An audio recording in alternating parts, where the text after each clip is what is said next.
ಬೆಂಗಳೂರಿನ ರಸ್ತೆ ಗುಂಡಿ ಮುಚ್ಚಲು ಕೋಟಿ ಬೆಲೆಯ ಪೋರ್ಷೆ ಕಾರು ಬಳಕೆ, ಉದ್ಯಮಿಯ ವಿಭಿನ್ನ ಪ್ರತಿಭಟನೆ ವೈರಲ್.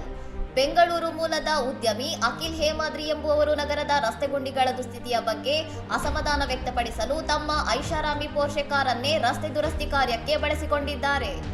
ಎಲ್ಲರನ್ನೂ ಅಚ್ಚರಿಗೊಳಿಸುವಂತೆ ಅಖಿಲ್ ಅವರು ತಮ್ಮ ಕಾರಿನ ಬಾನೆಟ್ ಮೇಲೆ ಸಿಮೆಂಟ್ ಮತ್ತು ನೀರನ್ನು ಬೆರೆಸಿ ಮಿಶ್ರಣ ಸಿದ್ಧಪಡಿಸಿ ತಾವೇ ಹಾರೆ ಹಿಡಿದು ರಸ್ತೆ ಗುಂಡಿಯನ್ನು ಮುಚ್ಚಿದ್ದಾರೆ.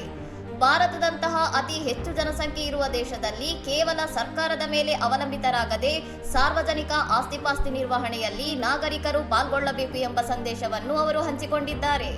ಈ ವಿಡಿಯೋ ಸಾಮಾಜಿಕ ಜಾಲತಾಣಗಳಲ್ಲಿ ಪರವಿರೋಧದ ಚರ್ಚೆ ಹುಟ್ಟುಹಾಕಿದ್ದು, ಕೆಲವರು ಇದನ್ನು ಸರ್ಕಾರದ ವಿಳಂಬ ನೀತಿಯ ವಿರುದ್ಧದ ಸೃಜನಾತ್ಮಕ ಪ್ರತಿಭಟನೆ ಎಂದು ಶ್ಲಾಘಿಸಿದ್ದಾರೆ. ಇನ್ನು ಕೆಲವರು ಕೋಟಿ ಬೆಲೆಯ ಕಾರಿನ ಬಾನೆಟ್ ಮೇಲೆ ಸಿಮೆಂಟ್ ಕಲೆಸಿರುವುದು ಕೇವಲ ಪ್ರಚಾರಕ್ಕಾಗಿ ಮಾಡಿದ ಕೆಲಸ ಎಂದು ಟೀಕಿಸಿದ್ದು, ಇಂಟರ್ನೆಟ್ನಲ್ಲಿ ಈ ವಿಚಾರ ಭಾರಿ ಸದ್ದು ಮಾಡುತ್ತಿದೆ. ಇನ್ನಷ್ಟು ಸುದ್ದಿಗಳಿಗಾಗಿ ನೋಡ್ತಾ ಇರಿ ಸೌರಂ ಟಿವಿ.